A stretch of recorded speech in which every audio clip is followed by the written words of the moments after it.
What's up, everyone? John Rettinger from Techno Buffalo here, and today Apple finally sent out invitations for their iPad 3 announcement. It's one of those things that's been long hyped, long rumored, and long anticipated, as is generally the case with all Apple events.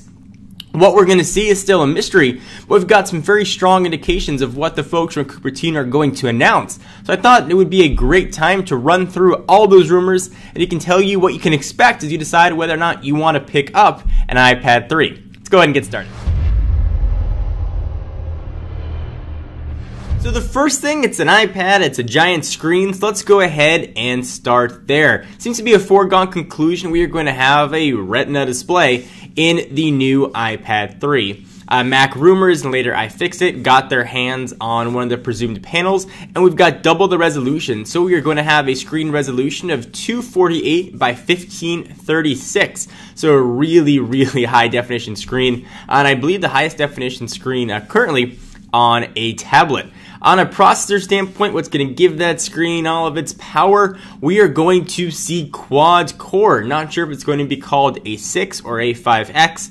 We saw some specs and leaks of a motherboard, and it showed the A5X name, but also it sort of makes sense to go A4, A5, A6, but we'll talk about what that A5X can mean in just a minute. The one thing that I am most excited about is LTE. Apple has completely shied away from LTE in their iPhones and iPads before, but looks like we are finally going to get true 4th generation wireless data on the iPad.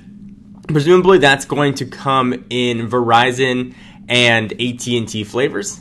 Sprint is one of the carriers for the iPhone. They don't currently have an LTE network, so I'm not sure if there's going to be perhaps a 3G version of the iPad for Sprint, or maybe Sprint's going to be left out of the iPad world altogether and just be carrying the iPhone. Certainly a possibility there. The next thing is cameras. The camera on this guy is abysmal.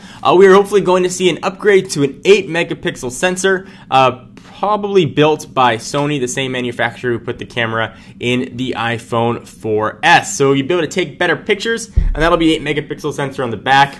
Hopefully it'll be a little better on the front as well. From a thickness standpoint, it's going to get a little bit thicker.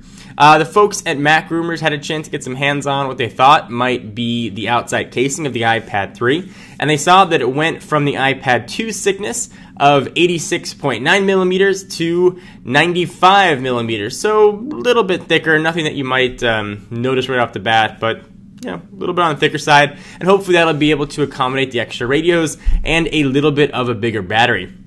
I found the battery life in the iPad 2 and even the iPad 1 to be pretty outstanding, so to even have that improved upon is pretty exciting. Alright, so let's go back, as I promised, to that A5X versus A6 processor. There's long been rumors of a smaller size iPad.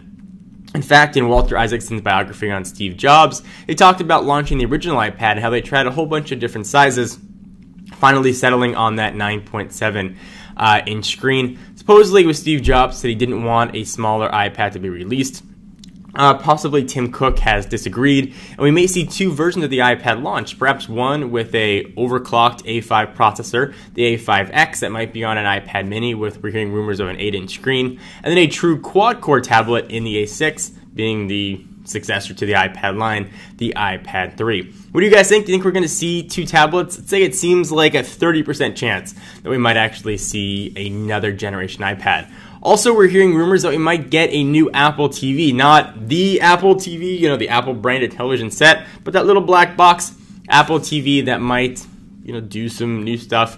Hopefully we're going to have some sort of app infrastructure. That seems to be the biggest rumor, and a little bit of an upgraded processor. So if you're in the market for one of those $99 Apple TVs, I personally love mine, you're going to want to stay tuned to this March 7th keynote, which will be taking place in San Francisco. Of course, Techno Buffalo will be covering it. We'll bring you live coverage of the event and everything that comes out of it, so be sure to stay tuned to technobuffalo.com. What do you guys want to see with the iPad 3? I'm curious to hear your comments. Leave them all down below. I am John Rettinger, and I'll see you guys in the next video. Bye-bye.